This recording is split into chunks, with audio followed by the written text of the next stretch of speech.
Li Tirkiye, piraniya wan ji Sûriye tê gotin ku ji 2 milyonan zêdetir penaber hene. Herî dawî Tirkiye û Yekîtiya Ewropayê di mijara penaberan da gihîştin rêkeftinekê. Gorî vê rêkeftinê Yekîtiya Ewropayê dê 3 milyar euro alîkariya darayî bide Tirkiye.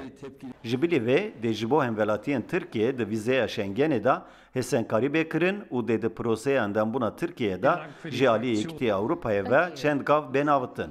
Endama Komisyona Hemangiya digel Yekîtiya Ewropayê Selîna Doğan dibêje Yekîtiya Ewropayê ev pere ji bo pêwîstiyên penaberan dişine û divê gorî vê armancê bên xerç kirin. Mültecilerin hali ortada. Yekîtiya Ewropayê da ku em sînorên xwe ji bo ewlehiya we biparêzin pere dideme. Niha em wek opozisyonê divê derbarê penaberan de bifikirin û kontrola van pereyan ku ji bo penaberan tê bikin. Lewra, heta niha gelek caran pereyên wiha ji gelek saziyên sivîl hatine. Lêbelê rewşa penaberan li holê ye. Her wiha hûn jî dizanin ku qala 2.2 milyon penaberan tê kirin. Lê ji van bi tenê çariyekek li kampan dimînin.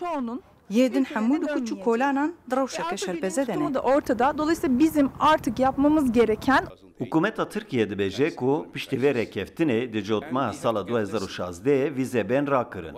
Li HDP van gotinan tenêwekê bangêşeyekî hukûmetê dibîne û bawer nake ku di demekî kurt da vîze bên rakirin. Yine de diyoruz ki evet sınırlar arasında vizeler uygulanmasın. Em digel her tiştî dibêjin bila tevahiya wîzeyên sînoran rabin. Xwedê bike em ê bibînin. Lê belê wisa xuyaye ku ew ê di cotmeha bê de vê yekê di xewnên xwe de bibînin.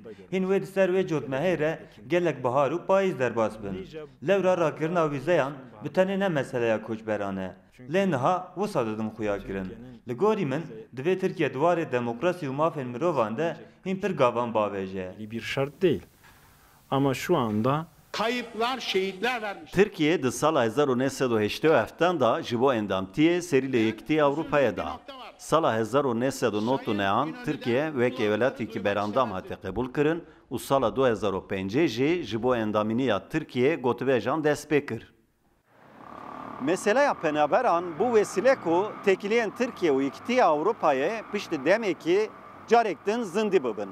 Lê partiyên opozisyonê balê dikişinin ser wê yekê ku heta Tirkiye şert û mercên demokrasiyekî pêşkevtê bi cih neyîne wek endam naye qebûl kirin.